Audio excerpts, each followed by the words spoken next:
shot in 4K ultra high definition. Your number one source for local news. WRAL News. Coverage you can count on. For the second straight day, officials in Cumberland County investigating another homicide. Coming up, I'll tell you what we've learned so far in this investigation. Plus, we're watching the first big test in an effort to limit how transgender student athletes can play sports in North Carolina. The debate begins at the General Assembly, where you're looking live. It'll be dry and breezy today. We do have high fire danger. We'll talk about what that means for your Tuesday. And what you need to know about a vote today that could change Raleigh's skyline for years to come. And here's a live look at the Raleigh skyline from our downtown Raleigh Skycam. Good morning, everyone. It is 4:30. No change here as far as Jeff and I and the rest of the morning team here to greet you at 4:30. Yeah, pretty excited to see the Raleigh skyline and Raleigh fans for those who were at PNC, lucky enough for the big Canes win last night. We will talk about that, as well as Elizabeth with the weather in the WRAL Severe Weather Center right now with the wind speeds out there, huh? Yeah, look at this. So it's going to be a little breezy like it was yesterday. Winds are going to be gusting this afternoon, 20 to 25 miles per hour, steady at about 10 to 15. It's a little cool this morning, and it'll be dry this afternoon. So with the wind and the low humidity, we do have high fire danger. That means that you shouldn't do any outdoor burning for today.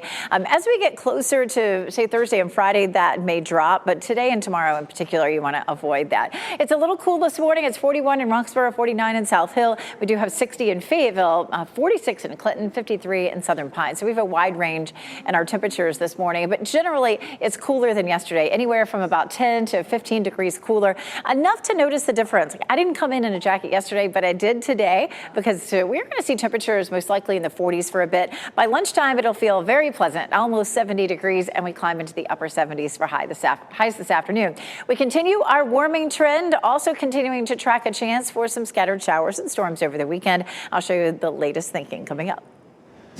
Meantime, we have breaking news. We're following. One person is dead, another is in the hospital after a shooting that happened just before midnight on Gilchrist Sands Drive in the town of Hope Mills. Michael Grace is at the scene right now in the WRAL breaking news tracker. Michael, what happened overnight? Yeah, well, right now investigators are focusing in on a house here on that street. They've actually gone ahead and blocked off this entire block behind me as they work on that investigation. And we are still working to find out how exactly this scene played out inside that home. But I want to get you to this video from the WRAL breaking news tracker. It's tough to see a lot because of how dark it is out here, but we are still working on finding out if anybody is in custody. Now, the Cumberland County Sheriff's Office is in charge of this investigation. They say they do plan to release more information as it becomes available. And with forensics here right now, what we've seen in the past is when forensics is here, it should be on this crime scene for the foreseeable future. So I'm going to keep you updated on what I hear from the crime scene out here. Live in Hope Mills, Michael Grace, WRAL News. Today, a push to ban transgender athletes from competing on girls' sports teams in North Carolina's middle and high schools will face its first big test. Debate is about to begin on the so-called Fairness in Women's Sports Act. WRAL's Nia Harden joins us live from the General Assembly to walk us through what this bill entails. Nia. Yeah, right behind me is where that debate is going to happen, this being the first time for this bill that is going to really decide if we are going to see sports when it comes to transgender athletes change. This right here would ban transgender athletes from playing in women's high school and middle school teams. Now, the bill blocks athletes from participating on teams in middle and high school that do not match the sex of their birth certificate. It was introduced earlier this month, the same day former Democrat Tricia Cotham switched parties, giving Republicans a supermajority and a real chance at getting this passed. 21 states have done similar bans. The organization here in North Carolina that's in charge of sports, high school sports, says there's only been 15 transgender athletes playing this year. The commissioner says she's seen little to no impact from their participation. The Senate debate will happen this afternoon around 1 o'clock, and WRAL will be there. We'll have updates for you in our later newscast. Nia Harden, WRAL News in Raleigh. There'll be extra security on the campus of Sandhills Community College this morning as classes resume after a threat to a faculty member there. Caleb Moore is charged with making that threat as well as bringing a gun onto campus. He's being held in the Moore County Detention Center without bond ahead of his first court hearing tomorrow. Investigators say the threat prompted an evacuation and led the college to suspend all in-person activities. There could soon be new rules for the books your child is allowed to read in class. The Wake County Board of Education is considering a plan to ensure books are, quote, not pervasively vulgar. It would also require teachers to make considerations for material read aloud in class and would make library books subject to the same review as books used in the classroom. Keep in mind, it could be months before any changes are actually made. Today's meeting starts at 3.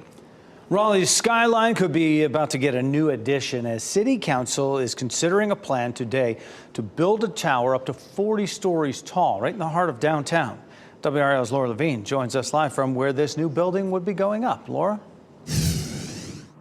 Hey, good morning, Jeff. Right now, we are right off of West Cabarrus Street, and this area is the block in question. It's currently approved to build up to 20 stories, but the developers in this case want to at least double the height, and today, Raleigh City Council could give them the green light to do so. Take a look at this map here. It gives a better idea of the area that could add a new look to the Raleigh skyline. A developer wants to rezone 4 properties on the northern half of the block bounded by West Davie, South Salisbury, West Cabarrus, and South McDowell streets. Since 2020, Raleigh City Council has approved 26 rezoning requests for 20 or 40 stories. And there are some conditions that would come with this request, including to offer a bike share station, require at least 1 public art installation, and require a contribution of $100,000 to the Affordable Housing Fund. Now, we spoke with Sarah Shaughnessy with Raleigh Planning and Development about why this could be very critical to consider this type of proposal here. People are moving to the area and we need more housing to house not only the people that live here and have lived here for generations, but additionally the people that are moving here. So I think, sort of thinking about supply and demand, one of the ways of sort of maintaining or increasing housing affordability is to increase housing supply. So here's what happens next. Raleigh City Council could either approve and vote today for this rezoning request, or they could move it to the next meeting and continue that discussion. We will see when that meeting begins at 1 o'clock. Laura Levine, WRAL News, live in Raleigh. More affordable housing could soon be coming to Wake County. We'll hear from city officials today about nearly $12 million in potential funding for 6 development projects in Cary, Knightdale, Raleigh, and Rollsville. The new sites would bring a total of 515 new affordable housing units to the area. A list of the locations is on your screen. It is now up to the State Housing Finance Agency to sign off on the development. Well, Carolina Hurricanes opened up the Stanley Cup playoffs with a great start. A nice win as they took down the New York Islanders last night, PNC Arena. Game 1, opening round of the series. They won it 2-1. Thousands of fans packed into the stadium, hoping this 5th straight playoff run will end with the Canes winning it all. I think the way that we constantly adapt is really what makes the big change here. We're coming together as a team. You saw the way these last 2 games went of the season. I expect this to continue the rest of the way through the playoffs. Game 2 of the series is tomorrow night, PNC. Puck drops at 7, and ahead in our next half hour, WR's Pat Welter and Casey Hintz give us a closer look at what it took to win Game 1. Great start. The defamation trial against Fox News will begin today in a Delaware court after a 1-day delay. The federal judge presiding over the case did not explain the reason. The Wall Street Journal reported Fox is pushing for a last-minute settlement to avoid trial. Fox is being sued by Dominion Voting Systems, which says Fox defamed the company by making repeated false claims. That includes saying its voting machine somehow switched votes in the 2020 presidential election from former President Trump to Joe Biden. Fox claims it was reporting on newsworthy allegations. Court filings reveal that behind the scenes, people at the network were poking fun at the false narrative. Time is up for tax procrastinators. Today's the deadline to file with the IRS. Some good news if you still have questions about your return. The IRS says average wait times to get phone help are way down right now. Wait times are about 4 minutes this year after they were an average of 27 minutes last year. The IRS says funding from the Inflation Reduction Act is helping it improve efficiency. If you can't get your taxes in by today, you can still file for an extension. And if it's granted, you will have until October 16th to submit your full return. Parents, family, and friends are calling for action after a deadly shooting at a pool party in Goldsboro. More answers, more resolution on something done. Just ahead, what they're proposing to make sure something like this won't happen again. Plus, why we won't see the deal reached in the wrongful death lawsuit against actor Alec Baldwin after the shooting on the set of the movie Rust. And it's going to be another clear and sunny day as you look live at Lewisburg. Starting off in the 50s, but will warm up nicely. How long until the rain returns in your 7-day forecast? From the WRAL Severe Weather Center, North Carolina's most experienced team of meteorologists. It is 4:43 and it's a nice quiet morning out there. We take a live look down Salem Street and Apex. Our temperatures are a little cooler than they were this time yesterday. That's the biggest thing that you'll notice when you step out the door. It's 48 in Lewisburg, 46 in Tarboro, 49 in South Hill. Yesterday, temperatures were mostly in the 50s. We have a lot more 40s on our map this morning. But Fayetteville's checking in at 60 right now. We're looking at 50s in Irwin and Goldsboro. So it's, again, just a touch cooler. Still very pleasant temperatures for exercise this morning. If you're headed out for a run or a bike ride, it feels great. Lots of sunshine for today, a little breezy like it was yesterday, but our temperatures will bounce up this afternoon into the upper 70s, and we are on our way into the 80s starting tomorrow. I'll show you how long we'll see those warm temperatures coming up.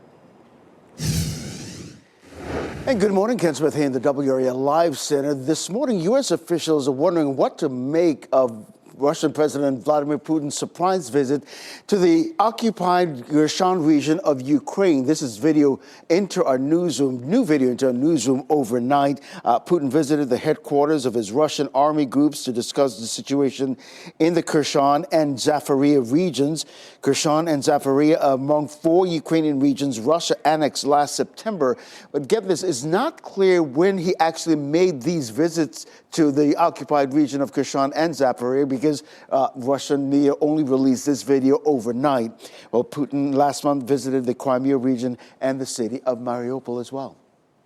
6 days after a pool party shooting left 1 teenager dead and 5 others hurt, no one is in custody, and community members are calling for action. Dozens of family, friends, and neighbors of those teens gathered at Goldsboro City Council last night. Members called for more investment in youth centers, crime prevention, or even implementing curfews. Others want the owners of the property where the party took place to be held liable for operating an illegal event space.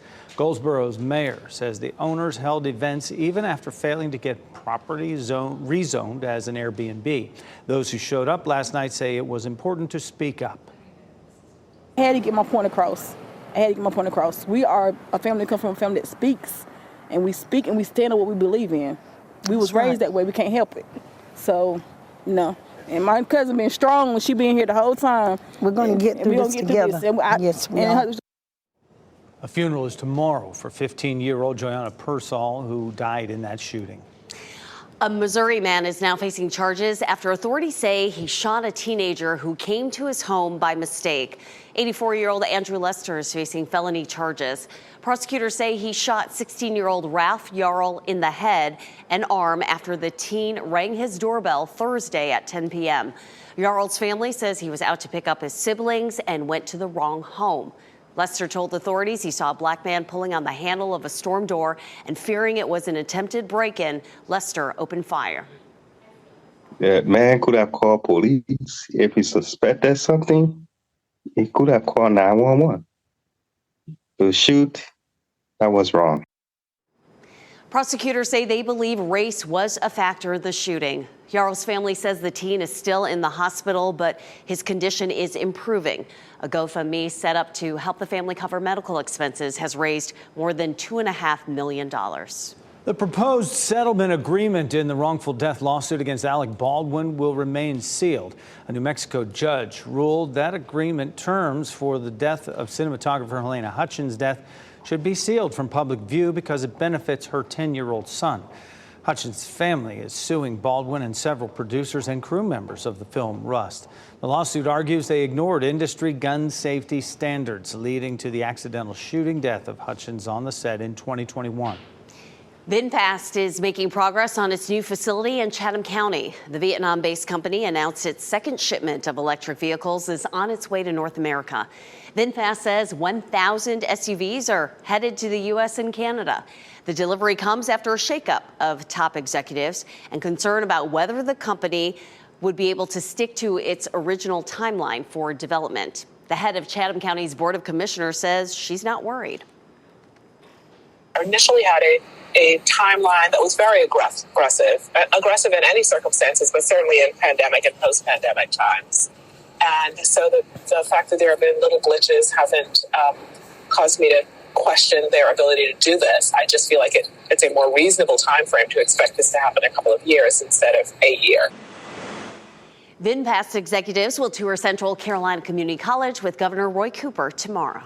Thousands of video game developers and industry experts are gathering in Raleigh today. The city's convention center is hosting the annual East Coast Game Conference. Staff and faculty with Wake Tech are helping to organize the event. The conference is designed to get people of all ages and skill levels into the growing video game industry. The event runs through Thursday. It is 4:49 and another dry start to our Tuesday morning. Meteorologist Elizabeth Gardner in the WRAL Severe Weather Center. It'll be a little while before we see rain again this week. It's not until the weekend. Of course, that makes it the 7th weekend in a row that we've seen rain. We're on this crazy pattern of it just raining on the weekends. We need to break that. We need to change things up a little bit. I'm not sure when that's going to happen, but we'll talk more about that in a bit. Right now, outside, it is lovely. Our skies are clear. It's going to be another gorgeous day like it was yesterday. 50 degrees. Our dew point's way down at 33. That's super low. It makes it feel very comfortable outside. But when our dew point is this low, where there's this little moisture in the atmosphere, and we have breezy conditions, it does lead to high fire danger. So we'll be talking about that today. Temperatures in the 40s this morning. By lunchtime, we climb on up into the upper 60s. It's going to feel really nice. We're going to be watching the winds this morning. Right now, nothing to be terribly concerned about. We're starting to see some gusts down in Fayetteville up to 16 miles per hour, but nobody else reporting gusty winds at the moment. We are likely to see west winds this afternoon, gusting up to 20-25, and the winds will increase once we get to and past lunchtime. So that's when it'll be most dangerous to light a fire across our area. High fire danger for the entire viewing area. Again, with those gusty west winds and dry air, outdoor burning is discouraged. Any fires that might be lit with those gusty winds could spread very quickly. So give it a couple of days. Our pattern's going to change a little bit as we get closer to the weekend. Around town today, it feels great. 77 in Raleigh, 78 in Durham, and 80 degrees in Fayetteville with that low humidity. It's just really, really comfortable and refreshing feeling. Over the weekend, we got up closer to steamy, and we're going to see comfortable conditions for the end of the week. We don't get quite into a really muggy feel, but we're going to see our humidity climbing a little bit for Friday and Saturday. Saturday, we have the potential for some rain, so you would expect it to climb some. But when we see temperatures in the mid to upper 80s, even with that dew point on Friday at 55, it should still feel fairly comfortable. 74 is our normal high. We climb to 83 tomorrow and then 87 on Thursday and Friday. So it's going to be pretty toasty. If our humidity was also in the mid 60s, it would feel really uncomfortable. But mid 50s, not so bad. Saturday, 82 degrees. We have the potential for some showers at that point. But tomorrow should be a really nice evening for tailgating ahead of the Hurricanes game. So nice to see them get a win yesterday. Hopefully they'll see another one tomorrow. 5 o'clock, 81 degrees. At 10 p.m. as folks are headed out of the arena, 71. Our temperatures are likely to drop below normal as we get into the weekend, especially say Sunday, and stay that way. And a good bit below normal, as a matter of fact. We take a look at very warm conditions all the way through Saturday, and then highs are in the 60s on Sunday and Monday. We also, again, have that chance of some showers over the weekend. I'll show you what the timeline looks like now coming up. Elizabeth, thanks. As the Carolina Hurricanes face the New York Islanders in the Stanley Cup playoffs, another competition is underway. It's a battle of barbecue and pizza. What's at stake as local leaders take part in a unique bet? Plus, Moore County Schools has new rules when it comes to students and their pronouns. How the district is wading into a national debate over identity.